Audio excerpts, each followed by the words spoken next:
In this astonishing near-death experience, former gay man Zane Blackwell uncovers a horrible truth about the afterlife that completely transforms his life. What he experienced will leave you speechless. I'm Zane Blackwell, 45 years old, living in Asheville, North Carolina. Before I tell you about my near-death experience, you need to understand who I was. I lived in a charming two-story house near the Blue Ridge Mountains, working as an architect for a local firm. I was openly gay and had been in a relationship with Elliot for 3 years. That morning began like any other. I was on my way to work in my Honda CR-V, sipping my usual caramel macchiato. The autumn colors were breathtaking, and the crisp morning air felt invigorating. I had just finished a phone call with Elliot about our weekend plans when it happened. A massive deer appeared out of nowhere on the winding road. Accidents involving deer are common in these parts, but nothing can prepare you for a 200-pound animal suddenly in your path. I swerved hard to avoid it, but at 55 miles per hour, my car spun out of control. The last thing I remember was my coffee cup flying through the air as my car tumbled down a steep embankment. The crash was catastrophic. My car struck several trees before coming to a stop at the bottom of the ravine. The impact crushed the driver's side, pinning me between the steering wheel and the seat. Later, I learned that a passing truck driver spotted my car's taillights through the trees and called 911.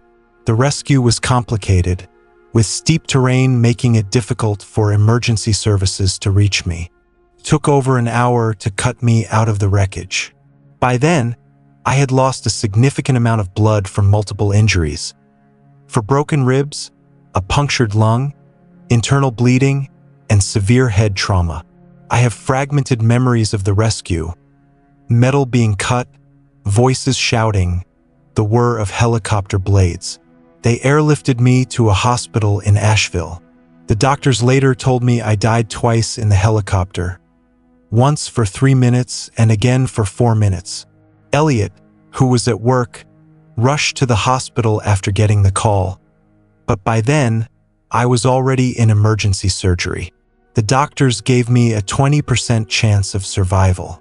Multiple surgeries were required to stop the internal bleeding and repair organ damage. What happened during those minutes when my heart stopped changed everything. The experience was vivid and real, completely altering my perception of life, death, and everything I thought I understood. It wasn't the peaceful, loving experience often described in near-death stories. What I witnessed was something entirely different, something haunting. Before this, I was content with my life. I had a loving partner, a successful career, and a comfortable existence. Religion wasn't part of my life. I hadn't attended church since high school, despite being raised Catholic. I believed that if God existed, He would accept me as I was. But those moments when I was clinically dead showed me how wrong I had been. When my heart stopped, everything changed. It wasn't like falling asleep or passing out. It was instantaneous and crystal clear. I felt myself separate from my body, floating above the helicopter.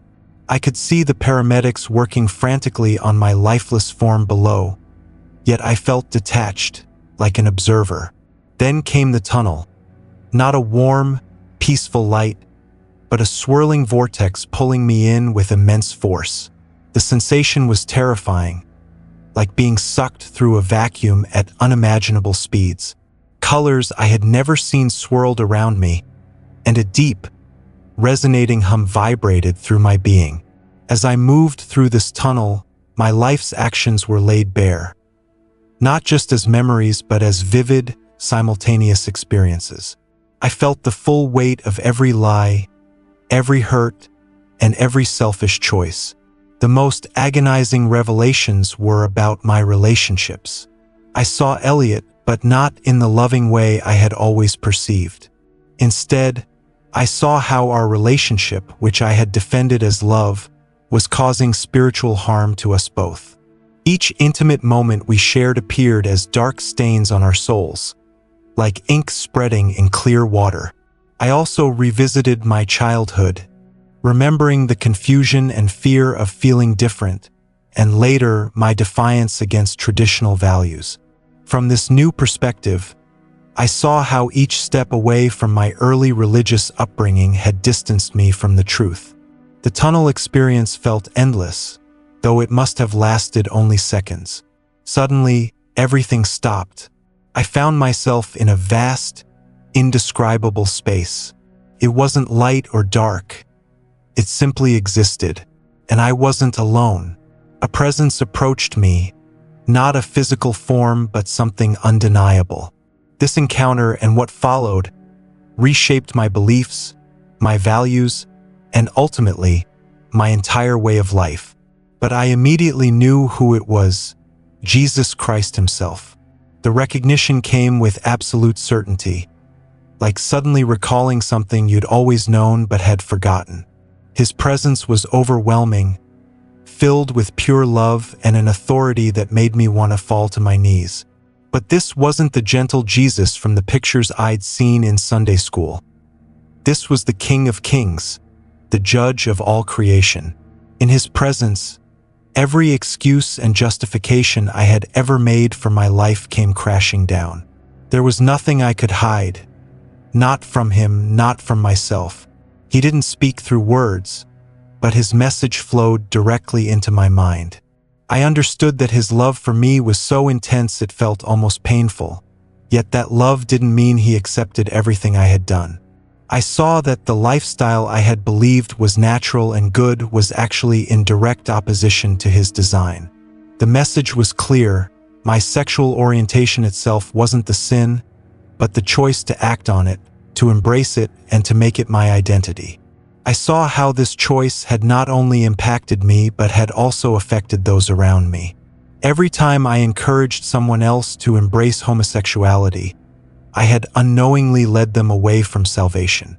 Then came the hardest part. Jesus showed me countless souls who had made the same choice I had. I saw them in what I can only describe as a holding place, not quite hell, but definitely not heaven. They were stuck in their justifications, unable to move forward because they refused to face the truth about their choices. What struck me most was that many of these souls had been religious, even Christians, but they had interpreted Scripture in ways that justified their lifestyle instead of aligning with God's actual design. I saw how this misinterpretation had created a barrier between them and true salvation. Jesus then guided me to witness something that still haunts me.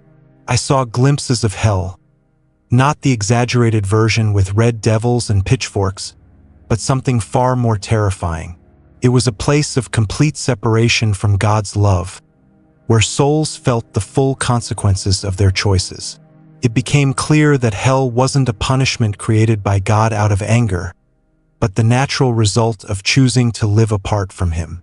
The souls there had made their choice on earth, and now their decision was eternal. What followed was even more intense. Jesus began revealing the truth about sexuality and gender as he had designed them. I saw how the union between male and female was more than just physical. It was a spiritual reality that mirrored the deep truths of God's relationship with humanity. I saw that the embrace of alternative lifestyles in modern cultures wasn't progress, but a form of deception. Every step away from traditional marriage and gender roles was, in fact, a step further from divine truth. The revelation continued as I was shown the spiritual impact of pride parades, gender transition surgeries, and same-sex marriages. From this heavenly perspective, I saw the spiritual darkness surrounding these events, despite their outward appearance of joy and celebration. But what hurt the most was realizing how my own activism had led others astray. Every time I had advocated for LGBTQ+ rights, I had unknowingly pushed others further away from salvation. The weight of this truth was crushing. Jesus showed me specific moments, conversations I'd had, social media posts I'd made, young people I had influenced. Each instance felt like a stone around my neck, and I carried the burden of my role in leading others down the wrong path.